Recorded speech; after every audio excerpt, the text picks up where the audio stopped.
जैसी मर्जी है, आप लोग साधना करें ना करें आप जाने। आपने समझ लिया होगा जो मैं मार्गदर्शन कर रहा हूँ सर्वथा तरीका गलत है।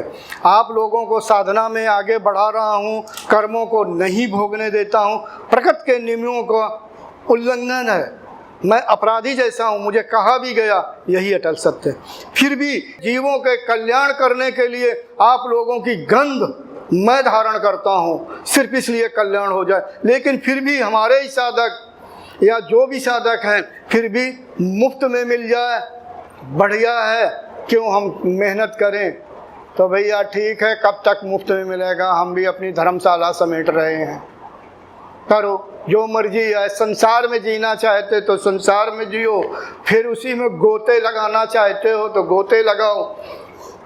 जैसे बहुत कड़वा सब, आप नाली में देखते होगे, नाली में कीड़े होते हैं ना, नाली में कीड़े जब वो अपनी हलचल करते हैं यानी जीवन जी रहे हैं, तो आप कैसा मुंह टेढ़ा मेढ़ा बनाते, नाली में कीड़ा है बहुत।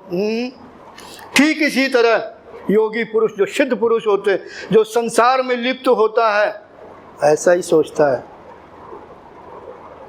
थोड़ा बुरा लगा होगा, यही सत्य है। ठीक इस तरह जैसे आप लोग किसी पागल को देख लेते कि कूड़े के ढेर पे बैठा हुआ है, पॉलिथीन को बीन रहा है, गठरी बांध रहा है, उसी में सो रहा है, उसी में सब कुछ कर रहा है, उसी से खाना निकाल रहा है। जो लोग पड़ोस के गंदी सब्जी फेंक देते हैं, खराब रोटी फेंक देते हैं, उसी सब्जी को निकाल लेता, खा लेता। तो आप क्या कहते हैं, छोड़ो गंदा पुरुष है, हटाओ हटाओ। इसी प्रकार तत्वज्ञानी, इसी प्रकार सिद्ध पुरुष एक संसारी व्यक्ति को कहते हैं, क्या संसार में लिप्त है, जो इसकी है ही नहीं, जो इसका कोई रिश्ता नहीं, सिर्फ अपना जीवन जी रहा है, कर्मों को भोग रहा है, मगर लगा हुआ है। इससे अच्छे तो पशु हैं। पशुओं से शिक्षा लो कि जब उनके बच्चे बड़े हो जाते हैं तो वो आसक्त नहीं होते हैं, मगर यहाँ ऐसे हैं कि दादाजी 90 साल के हो गए, 100 साल के हो गए, उन्हें ये है कि अपने पोते का शादी देख लें और उसके भी बच्चों को खिला लें, तब मेरा अंत हो तो अच्छा है।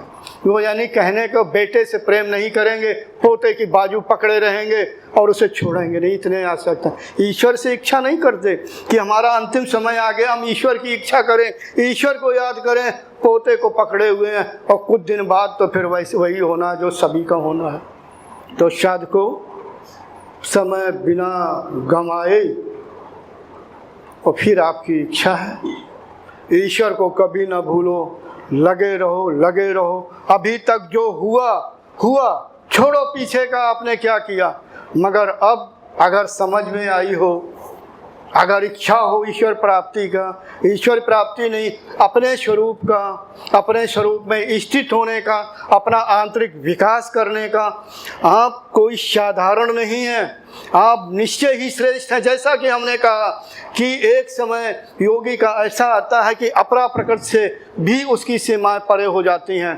अर्थात ईश्वर के चित्त में आंतरिक विकास होते हैं। क्या है आपके सामने देवी देवता? मैं कभी देवी देवताओं के सामने गिड़गिड़ाने वाला व्यक्ति नहीं हूँ। अपने कर्म पर मैं यहाँ तक आया हूँ। देवी देवताओं के सामने हाथ जोड़ते हैं, प्रभु ये दे दो, प्रभु ये दे दो, ये परेशानी हो गई, हमारे लड़का पास नहीं हो रहा, हमारे लड़के की शादी नहीं हो रही, हमारे लड़के की बुद्धि जाने कैसी हो गई, हमें ये हो जाए, हमें वो हो जाए, बस यही मांग रहे हैं देवी देवताओं या ईश्वर से। अरे मांगना है तो अच्छी चीज़ मांगो, अरे वो अपना कर्म भोग रहा है, ठीक है।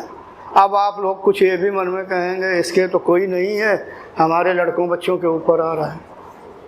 तो भाई मर्जी जैसी है तो है, नहीं तो बाद में पता लगेगा जब सोंटा बजेगा ऊपर, तब शायद याद आ जाएगा कि योगी जी मिले थे वृंदावन में जो ऐसी कड़वी बात कह रहे थे। फिर आपकी इच्छा है, मारो मजे, कब तक करोगे मजे। तो कहने का मतलब आज देखो मेरे यहाँ पर पिताजी भी बैठे हुए हैं, बहन भी बैठी हुई, मैंने त्याग किया है। इन लोगों को मेरी नौकरी अच्छी नहीं लगी थी, माफ़ी चाहता हूँ पिताजी, अच्छी नहीं लगी, कुल मिलाकर के मेरठ पहुँच गया। उस समय उस दृष्टि से देख रहे थे और सभी देखेंगे कि अच्छा खासा कोई कमा रहा, जीवन जी रहा, घर आ गया, क्या करेगा। हर एक घर वाले की चाहत। आज देखो मैं कहाँ हूँ, मैंने तो अपना उद्धार कर लिया और दूसरों का उद्धार करने की सामर्थ्य रखता हूँ। तो साधकों, हमारे जैसे बनो। संसार को छोड़ के कहीं नहीं जाना, संसार में रहना है, मगर संसार में लिप्त नहीं होना है। बस ऐसे जियो जैसे कमल कीचड़ में उगता है मगर कीचड़ में नहीं होता, अर्थात कीचड़ का या पानी का प्रभाव नहीं पड़ता है। भाई रहना संसार में, अगर हम ये कहें हम ऋषिकेश चले जाएंगे, हम जंगल में चले जाएंगे, अरे भैया कहाँ जाओगे, वहाँ भी संसार है। संसार हमारे चित्त में भरा हुआ है।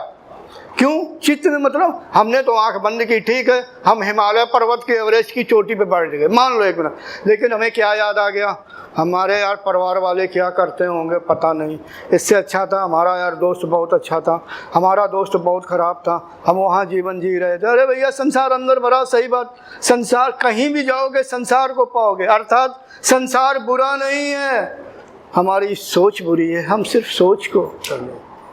लोग कहते हैं संसार है, मैं क्या करूं, यहाँ दुख ही दुख है। अरे भैया सुख का रास्ता पकड़ो तो सुख मिलेगा, जब तुम दुख का रास्ता पकड़े दुख नहीं मिलेगा तो सुख कहाँ से आएगा। और सुख का रास्ता इन पंचभूतों में नहीं है, सुख का रास्ता ईश्वर प्राप्ति में है। मुझे देखो, मैं जिस हाल में होता हूँ, भले कुछ क्षण के लिए मैं सोच मुद्रा में हो जाऊँ, मगर जहाँ भी होता हूँ, जैसा भी होता हूँ, सदैव आनंदित रहता हूँ और जीवों के कल्याण के लिए तत्पर रहता हूँ।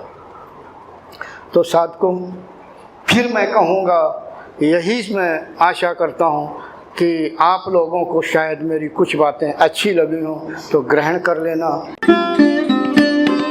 Thanks for watching. Remember to like, comment and subscribe.